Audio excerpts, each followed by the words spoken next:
संतो वृद्धा आश्रम के एक कमरे में बैठी शून्य भाव से कमरे के छत को निहार रही थी। अभी कुछ ही देर पहले उसका बेटा राजमन उससे मिलकर गया था। वो पूरे 3 महीने बाद उससे मिला था। संतों के सूख रहे जख्मों को ताज़ा कर गया था। वो सोच रही थी, क्या ये वही बेटा है जिसको पाने के लिए मंदिर मंदिर माथा टेका था। ना जाने कितना दान दक्षिणा दिया करती थी और राजमन के जन्म के कुछ वर्षों बाद उसके पति यानी राजमन के पिता की मृत्यु हो गई थी। उस पर तो मानो पहाड़ टूट पड़ा था। फिर भी किसी तरह अपने आप को संभाला। राजमन का लालन पालन किया, कुछ पति के पेंशन का सहारा और कुछ मेहनत मजदूरी करके राजमन को पढ़ाया लिखाया, इस काबिल बनाया कि आज वो एक कंपनी में मैनेजर के पद पर है। संतों को राजमन के शादी के दिनों की याद आ गई। कितना भागम भाग थी उस दिन, लेकिन संतों तनिक भी नहीं थक रही थी। उसकी बहू जो आने वाली थी, आरती की थाल सजाना, कलश में चावल भरकर गृह प्रवेश कराना, कितना कुछ काम था, पर वो थकने का नाम नहीं ले रही थी। बहू आई तो वो उसके आगे पीछे लगी रहती। उसे कोई काम अकेले नहीं करने दे रही थी। अगर सब्जी काटनी हो तो लाओ बहू, मैं काट दे रही हूँ, तुम दूसरा काम कर लो। अगर घर में झाड़ू लगाना हो तो बहू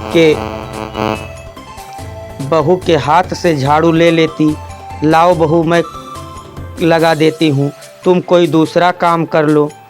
ऐसे ही समय बीतता रहा और लल्ली आ गई, यानी संतों की पोती।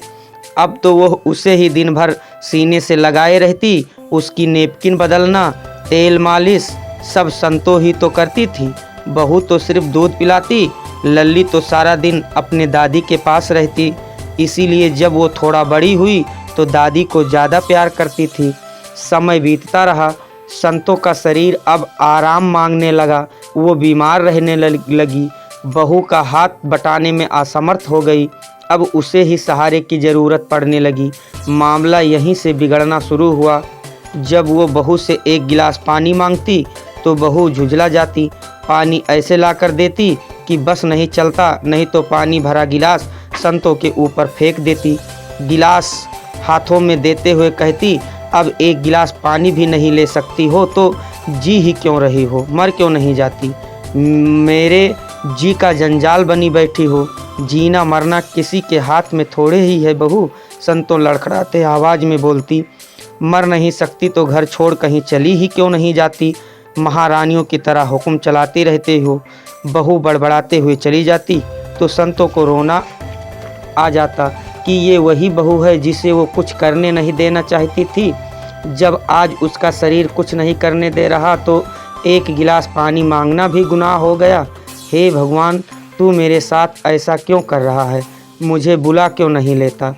इसमें तेरी नहीं मेरी ही कोई गलती होगी जो मुझे ये दिन देखना पड़ रहा है, सोचती और संतों रोने लगती। कभी लल्ली आ जाती तो पूछ बैठती, दादी आप क्यों रो रही हैं। कुछ नहीं बिटिया, वो आंखों में कुछ चला गया था इसीलिए आंसू निकल आया। तो लल्ली झट बोल देती, मम्मा ने डांटा है ना। दादी, मम्मा बहुत गंदी है, वो आपको डांटती रहती है। नहीं मेरी बच्ची, ऐसा नहीं कहते, मम्मा कभी गंदी नहीं होती। मैं सच कह रही हूँ लल्ली, मेरे आँख में कुछ सच में चला गया था। आप झूठ बोल रही हैं ना दादी, लल्ली भोलेपन से पूछती। तो संतों अपना मुंह फेर लेती। वो लल्ली के मासूम चेहरे का सामना नहीं कर पाती। संतों किसी तरह दिन काट रही थी, पर राजमन से कभी भी शिकायत नहीं करती। पर एक दिन तो हद ही हो गई जब वो लल्ली को तमाचे पे तमाचे मारे जा रही थी और बोल रही थी, तू दादी की बहुत लाडली हो गई है ना, जो पूछ रही है मैं दादी को क्यों डांटती हूँ, पापा से मेरी शिकायत कर देगी। तू ठहर, आज मैं खुद ही तेरे पापा से बात करूँगी।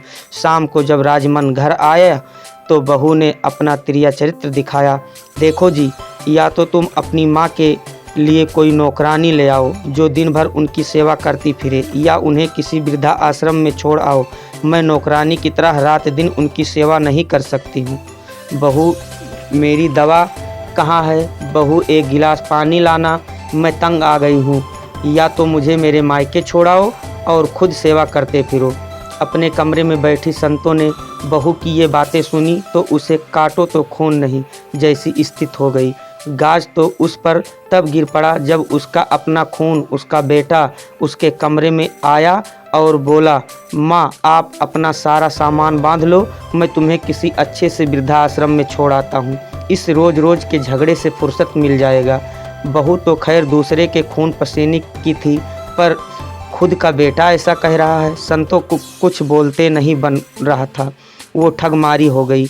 अपने बेटे का चेहरा देखते देखते कब उसके आंखों से गंगा जमुना बहने लगी पता ही नहीं चला। वो कुछ बोल ही नहीं पाई। उसके हाथ स्वतः ही अपने कपड़ों की पोटली बांधने लगे। जब वो घर से आ रही थी तो लल्ली बहुत रो रही थी।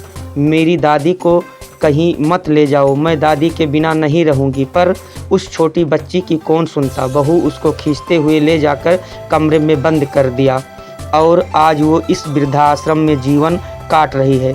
जब इस बुढ़ापे में अकेले ही जीवन गुजारना था तो उसने इस बेटे को जन्म ही क्यों दिया। इससे अच्छा तो था वो बांझ ही रहती, इस पीड़ा से वो पीड़ा कम ही होती। संतों ने मन ही मन में सोचा और गालों पर लुढ़क आए आंसुओं को धोती के आंचल से पोंछ लिया। संतों ने बहू को बेटी समझा, पर बहू ने संतों को माँ का दर्जा कभी नहीं दिया। वो उसे एक बोझ समझती रही। संतों को इस बात की बहुत ही अधिक पीड़ा थी। उसका बेटा भी उसे बोझ ही समझ रहा था। अगर वो उसे पेट में ही बोझ समझती तो आज वो इस दुनिया में ना आता। पूरा वीडियो देखने के लिए धन्यवाद। अगर कहानी अच्छी लगी हो तो लाइक, कमेंट और चैनल को सब्सक्राइब करना ना भूलें।